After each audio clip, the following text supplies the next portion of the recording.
Hi, I'm Tim Dolbear from Eclectica Studios in Austin, Texas. Today we're going to dial in the PX6 studio monitors by Fostex. But first, let's find out about their feature set.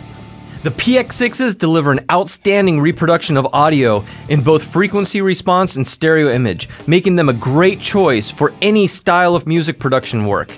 The PX6s have a 6.5 Crimson woofer and a 1-inch urethane film laminated polyester fiber dome tweeter.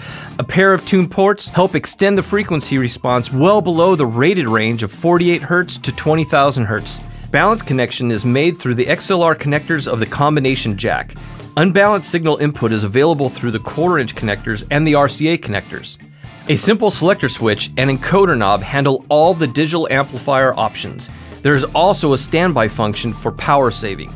So now that you have the PX6s set up in your room, the first thing to do is flip the little indicator switch on the back to level. That turns the big encoder knob into a giant volume knob. For fine-tuning your volume, you can also press the encoder knob and this switches it to a fine-tuning mode, and you can fine-tune the volume from there in case you're trying to match it up in a 5.1 setup. Next, we're going to flip the switch on the back to tone. The first thing that pops up is adjustment of the treble. The light will indicate that the treble is being adjusted, and the encoder knob will allow you to fine-tune the high-end output of the speakers. Pressing the encoder knob once will move it down to bass. You'll see the light indicate next to bass, and this will allow you to adjust the roll-off filter around 50 Hz that is built into the speaker, the sub-frequency filter. When adjusting the encoder knob, you will move the filter from one type of shape to another type of shape and a blend in between. So you want to listen to the music that you're playing and adjust this for your room. There is no correct setting. You just want to make sure that the music comes through even and the bottom end comes through solid and even sounding. The PX6s are also made to work with a subwoofer. So while in tone mode with a selector light next to bass, if you press and hold the encoder knob for more than 3 seconds, you'll see the light change, indicating that you have engaged the 85 Hz high pass filter, which you will use for work with a subwoofer. While in this mode, the encoder knob turns into a dial for dialing in the phase relation between your PX6s and your subwoofer. You can adjust the phase of the PX6s with the encoder knob in a finite amount from 0 to 180 full flip of phase.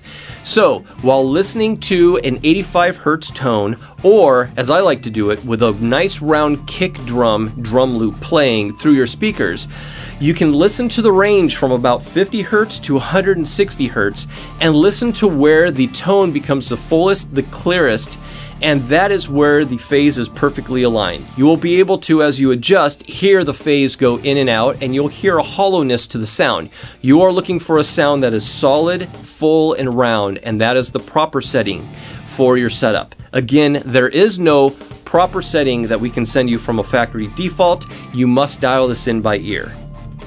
So now that all the settings are done on the PX6s, flip the selector switch back over to level, press and hold the encoder knob for more than 3 seconds. You will see the light start to flash. This indicates that all of your settings have been saved to the PX6s.